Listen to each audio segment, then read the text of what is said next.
most disturbing horror Nevada desert stories. Imagine standing alone in the Nevada desert at night. The wind is still, the sand stretches endlessly, and the stars feel impossibly close. Now imagine that silence isn't peaceful, it's watching you. The desert isn't just empty, it's alive in ways most people can't even comprehend. Hidden among the dunes and abandoned towns are stories so chilling, so disturbing, that even the bravest explorers swear they can feel eyes following them, hear whispers from nowhere, or vanish without a trace. Tonight, we're diving into 4 of the most terrifying, allegedly true horror stories from the Nevada desert. Tales of lost campers, haunted towns, and restless spirits that will make you question ever setting foot in the sands after dark. Stay with me, because once you hear these, you may never look at the desert the same way again. The Devil of Black Rock Canyon, Nevada's forgotten desert horror. Black Rock Canyon, Nevada, a place so dry and remote that even GPS signals fade into static. It's the kind of land where silence feels heavy, like it's pressing down on you. For decades, locals have whispered about something that lives out there, something ancient that doesn't like being disturbed. They call it the Devil of Black Rock Canyon. It all started in 1971, when a group of 3 friends, Glenn, Curtis, and Alana, decided to spend a weekend off-roading near Gerlach. They were young, fearless, and addicted to the desert's emptiness. Locals had warned them not to camp near the old mining shafts that dotted the Black Rock area. People said strange things happened out there at night, but they laughed it off. It's just desert superstition, right? By sundown, they'd parked their truck beside a jagged ridge and set up camp. They built a fire, cracked open some beers, and watched the horizon glow with the last sliver of daylight. That's when they heard the first sound. A low, guttural growl that didn't echo like an animal but vibrated through the sand beneath them. At first, they thought it was a coyote, but as darkness fell, the sound came again, closer, deeper, like something dragging through the gravel. Curtis pointed his flashlight toward the ridge and swore he saw a figure moving, tall, too tall to be human, its shape warped by the shadows. The others laughed it off, said it was heat haze or their eyes playing tricks. But when the wind shifted, the smell hit them, a stench like burning metal and decay, sharp enough to make them gag. They decided to sleep in shifts, just to be safe. Glenn took first watch. Around 2 a.m., he woke Curtis, pale and trembling. "Something's out there," he whispered. Curtis looked toward the fire. The flames were flickering low, and just beyond the light he saw footprints. Not animal prints, human, bare feet. But they were deep, heavy, like something impossibly large had walked right up to their camp and stopped. Then he saw something worse. Each print was filled with a thin, dark liquid that shimmered red in the firelight. It wasn't water. It wasn't oil. It was blood. They decided to leave immediately. They packed fast, threw everything into the truck, and started driving toward the highway. The desert around them was pitch black, but in the rearview mirror, Glenn swore he saw movement, a shadow following, loping after them faster than it should have been possible. Alana screamed that she saw eyes, red eyes, in the darkness behind them. Curtis hit the gas, tires spinning through the sand, and the truck tore forward. The smell came back stronger this time, that burning chemical rot filling the cab. Then, without warning, every light in the truck went out. The headlights, dashboard, even the flashlight in Glenn's lap, dead. The engine stalled, complete silence. They sat there, frozen, hearts pounding, staring into the blackness. Then came the sound again, slow, deliberate footsteps circling the truck. Something scraped along the metal, claws dragging against the door. Curtis grabbed the handle to lock it, but before he could, the window beside Alana fogged up from the outside. In the middle of that fog, a handprint appeared. Long fingers, wrong proportions, and each fingertip ended in a point that dug lines into the glass. Then, it was gone. The next morning, The truck was found parked along the dried edge of the playa, empty. All their gear was still inside. The only sign of the three friends was a trail of prints leading away from the truck toward the ridge. The first few prints were normal, but then they changed. The toes elongated, the stride stretched, and then, about 30 feet out, the prints simply stopped. Search teams found nothing. No bodies, no tracks, no signs of struggle. Months later, a local prospector claimed he found their campsite. The fire pit was still there, half buried under the sand, and around it were blackened rocks covered in something melted and strange. He said when he touched one it was warm, even though the sun hadn't hit that spot all day. He brought one back to town, and within a week, he went missing too. Ever since, people who camp near Black Rock Canyon report strange things. Phones and flashlights die without warning. The smell, that metallic rot, drifts through the air when the wind shifts. And on moonless nights, travelers say they can hear something moving, slow, steady, dragging itself across the sand. Sometimes they find prints, sometimes they hear the growl. But the truly unlucky ones, they say they see eyes in the dark, glowing red, unblinking, watching until the light comes back. Locals say the thing that hunts there isn't a ghost, and it isn't an alien. It's older, something that's always been part of the land, something that feeds on the lost. The native tribes who once lived near that region warned never to build fires near the canyon walls. They believed it called the Watcher below. The miners ignored that warning, and many of them were never seen again. Even now, truckers who drive the route at night say their radios sometimes pick up static that turns into whispers. Faint, distant voices saying names, always names. And sometimes those names belong to people who've gone missing in the desert. So, if you ever find yourself out there, deep in the Nevada wilderness, far from lights, far from help, and you smell burning metal or hear footsteps that don't echo, don't wait. Don't turn your flashlight toward the sound, because if you do, you might just see it standing there, tall, black, and waiting, the devil of Black Rock Canyon. The whispering hills of Rhyolite, the cursed ghost town of the Nevada desert. Rhyolite sits just outside Death Valley, a place that looks dead even by desert standards. Crumbling stone, skeletal buildings, empty windows staring across endless dunes. In daylight, it's eerie. At night, it's unbearable. Locals say that once the sun drops below the hills, the air in Rhyolite changes. The wind stops, the temperature plummets, and the silence isn't really silence at all. If you stand still long enough, you'll hear it. A low, steady murmur. A voice that sounds almost human, whispering your name. They call that sound the Whispering Hills. It started in the early 1900s when Rhyolite was booming. Gold, silver, and men with dreams too big for their bodies. The mines ran day and night, and the town filled with saloons, gambling halls, and brothels. But greed burns fast, and when the mines ran dry, the people fled, leaving only the wind and sand behind. That's when the whispers began. At first, prospectors returning to scavenge old mines claimed to hear distant voices, men shouting, picks striking rock, laughter echoing where there were no living souls. Then, things got worse. In 1916, a man named Edgar Hoyle was found wandering barefoot out of the Rhyolite Hills, eyes wide, lips cracked, mumbling one phrase over and over. They won't stop talking. His tongue was black from dehydration, but when he was given water, he refused to drink. When rescuers asked what happened, he said he'd camped near an abandoned shaft and heard voices calling his name from below the ground.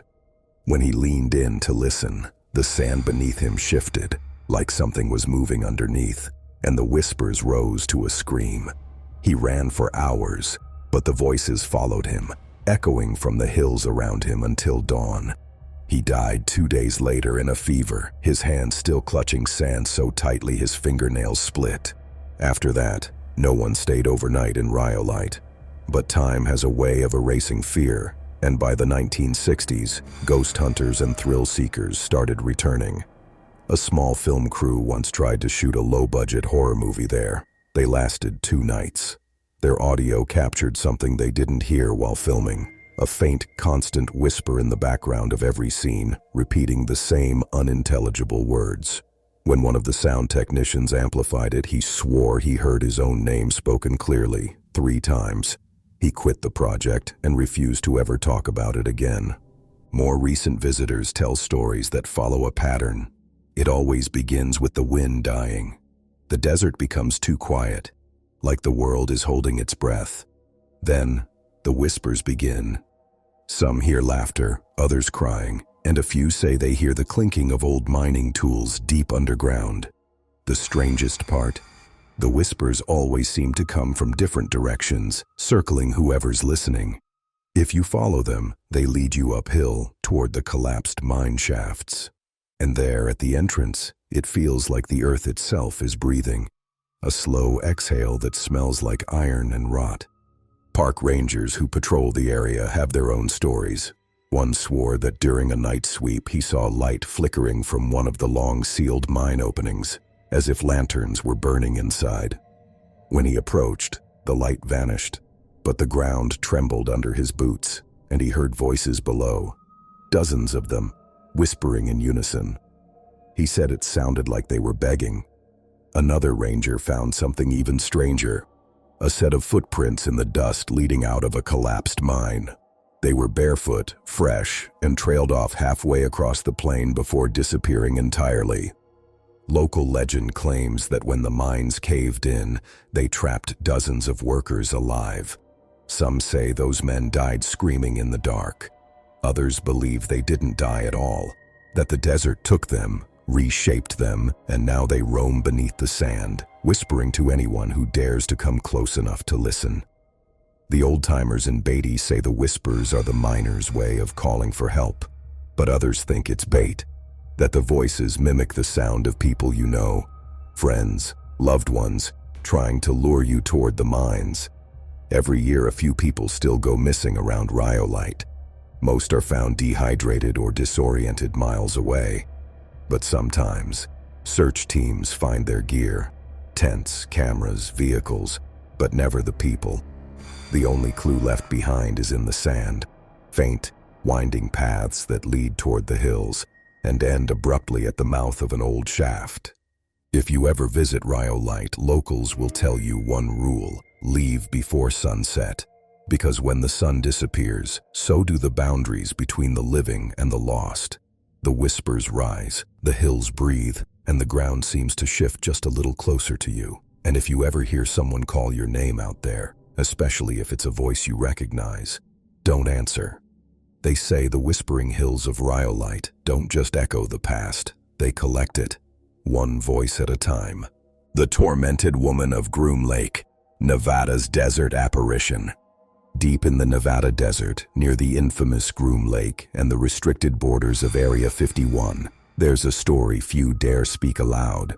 Locals refer to it as the tale of the Tormented Woman, an apparition said to haunt the salt flats and surrounding desert at night. Those who claim to have seen her describe a figure draped in a tattered white dress, her hair matted and streaked with desert dust, her face pale and hollow, yet somehow alive, her eyes burning with a sorrow so intense it feels like it could pierce your own soul.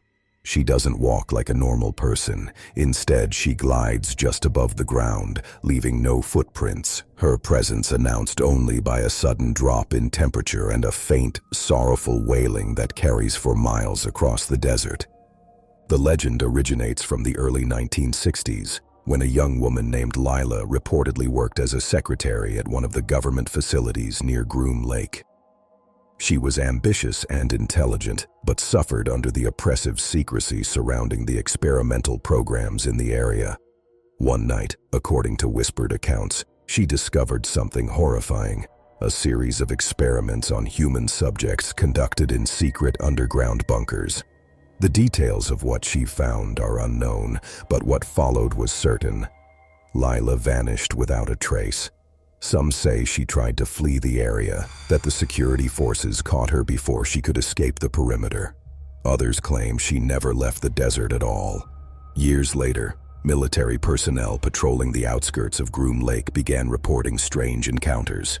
Drivers on desolate service roads would suddenly see a pale figure standing in the middle of the flat, her face obscured by shadow. When approached, she would vanish instantly, only for them to hear her cries carried in the wind minutes later. Several claimed that their vehicle's engines would cut out near her, lights flickering, radios screaming with static. One soldier swore that she appeared in his side mirror, sitting silently in the passenger seat, only for him to blink and find himself alone again on the empty road. There's also the story of a geologist who was surveying the lake bed for mineral deposits in the late 1970s. He reported seeing the woman pacing near an abandoned aircraft hangar. Every step she took seemed to sink the ground beneath her slightly, leaving no lasting trace, yet the desert sand appeared disturbed as though she had been dragging herself through it. When he tried to speak to her, she lifted a hand, and the moment he made eye contact, a sudden shriek of indescribable agony ripped through the air. He fled in his truck, and by the time he dared to look back, she was gone. Yet he claimed he could still hear her wailing for miles after he left the area. Some researchers theorize that she might be a residual ghost, the imprint of extreme trauma left behind by top-secret experiments, forever bound to the area where her life ended. Others believe she is something more sinister, a sentient entity born from the suffering and secrecy of the desert itself, feeding off fear and sorrow. Locals warn that the apparition is drawn to those who linger too long near the restricted zones, particularly at night, and that her wails can disorient travelers, leading them deeper into the barren salt flats, where heat, dehydration, and confusion can claim the living as effectively as the desert's emptiness itself. Even today, thrill seekers and paranormal enthusiasts are drawn to the edges of Groom Lake, hoping to catch a glimpse of her. Those who claim to have encountered her describe the same terrifying pattern: a sudden, oppressive chill, the echo of her sorrowful cries across the desert, and the sensation that something unseen is gliding just behind them, always close, always watching.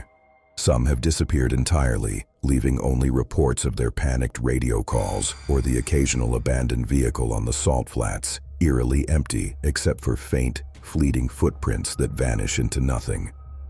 The tormented woman of Groom Lake is a reminder that some horrors cannot be confined to story or legend. In the Nevada desert, where isolation stretches for miles and silence dominates, the whispers of the past, and the suffering they contain, linger.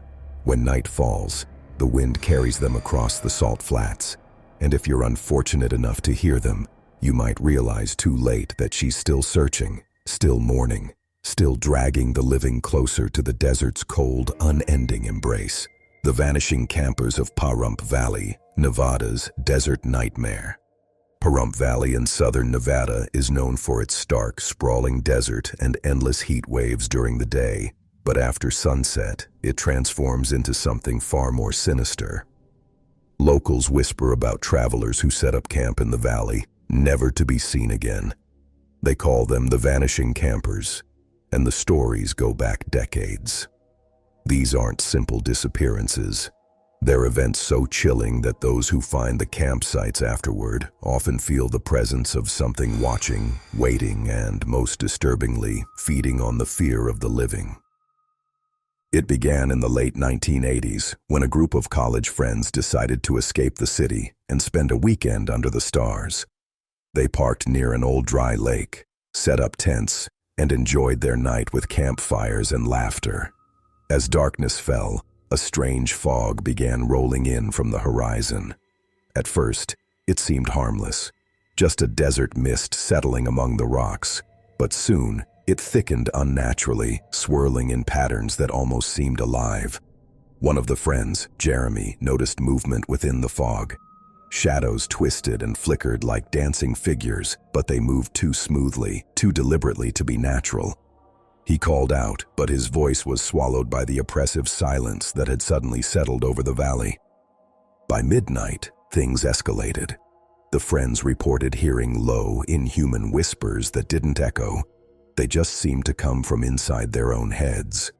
Every time someone tried to leave the campsite to investigate, they found themselves inexplicably back at the center of the camp, the fog thicker than before.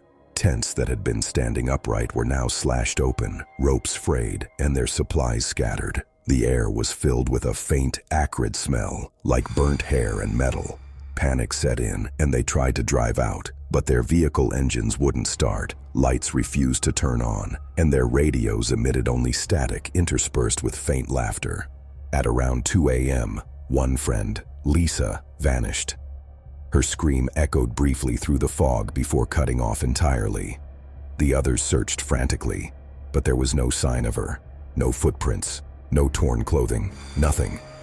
Hours later, when the fog finally dissipated with the rising sun, the campsite appeared normal again, almost staged, as if nothing had happened. The friends stumbled to the nearest town in shock, only to find that no one believed their story. When authorities investigated, they found the campsite abandoned. Yet unnervingly, the ground around the tents was scorched in circular patterns, and faint footprints seemed to appear and vanish erratically, as though someone or something had walked between dimensions. Over the years, similar reports have surfaced from solo travelers, families, and off-roaders. People camp in Pahrump Valley only to wake up in the morning with gear moved, tents ripped, and a lingering feeling that eyes were watching them through the darkness. Those who dare return often report hearing whispers that mimic the voices of their friends or loved ones, calling them into the fog. The locals warn, don't answer. If you do, you'll never leave.